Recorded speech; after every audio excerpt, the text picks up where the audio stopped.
میرے سے زیادہ آپ کو معلوم ہے.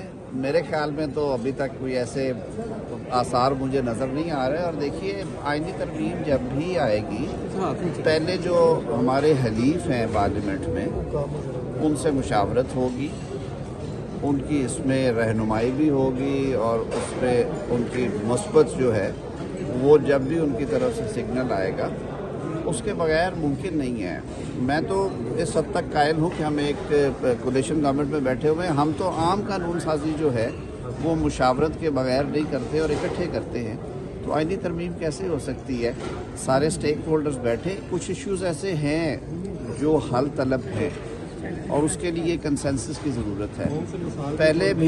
پہلے بھی کنسنسس ہو گیا تھا 2009-10 میں بھی. اب بھی اگر کوئی ایسا نیشنل ڈائیلاگ ہے جس کو سمجھا جاتا ہے کہ وہ ضروری آئٹمز ہیں اور ان پہ بیٹھ کے بات ہونی چاہیے تو وہ سلسلہ جاری بھی ہے اور آگے بھی اس پہ باتیں ہوتی رہیں گی. دیکھیے قانون سازی ایک نہ رکنے والا عمل ہوتا ہے, یہ چلتا رہتا ہے. لیکن جو ایک چیز کی میں بار بار وضاحت کرتا ہوں اور آج آپ کے توسط سے پھر وضاحت کرتا ہوں کہ جو بھی ترمیمی پروسیس ہے یا جو بھی آئینی ترمیم 28ویں ہے جس کا آپ ذکر کرنا چاہ رہے ہیں یا مجھ سے پوچھنا چاہ رہے ہیں, ایسی جب بھی موو ہوگی سب سے پہلے جو ہماری حلیف جماعتیں ہیں پارلیمنٹ میں ان کو اعتماد میں لیا جائے گا.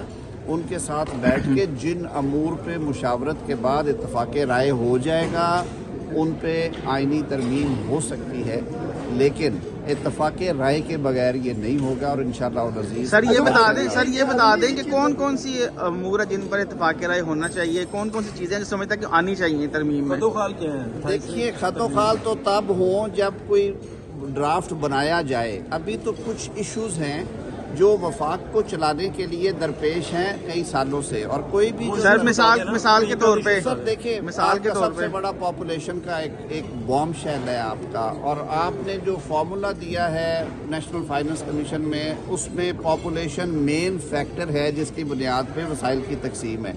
تو ایک طرف آپ کہتے ہیں کہ ہم نے دنیا کی دوڑ میں شامل رہنا ہے اور آبادی پہ مناسب طریقے سے ہم نے اقدامات کرنے ہیں.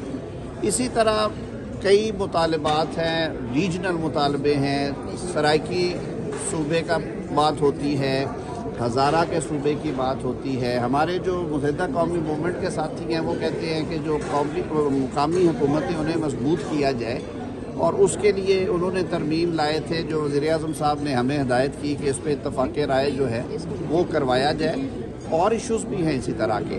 میں اس لیے نہیں کہتا کہ 1 2 3 4 6 ایشوز کون سے ہیں کہ یہ میرے اکیلے کا مینڈیٹ نہیں ہے. ہم ایک شراکتی طریقہ کار سے بیٹھے ہوئے ہیں, کولیشن گورنمنٹ میں بیٹھے ہوئے ہیں. وہاں پہ جو ایشوز آئیں گے ان کا ایک طریقہ کار ہے. وزیر اعظم جو ہیں وہ حکومت کے سربراہ ہیں اس وقت, صدر مملکت دوسری بڑی جماعت سے تعلق رکھتے ہیں. یہ بڑے بیٹھتے ہیں, مشاورت کے بعد اگر کوئی چیز یہ سمجھتے آنی چاہیے تو پارلیمان میں لانے سے پہلے جو لارجر ایک مشاورت ہوتی ہے جو کہ سیاسی جماعتیں دیگر جو ہماری حلیف جماعتیں ان کے ساتھ کر کے, اور یہی ہمارا طریقہ کار رہا ہے پہلے بھی. بہت شکریہ.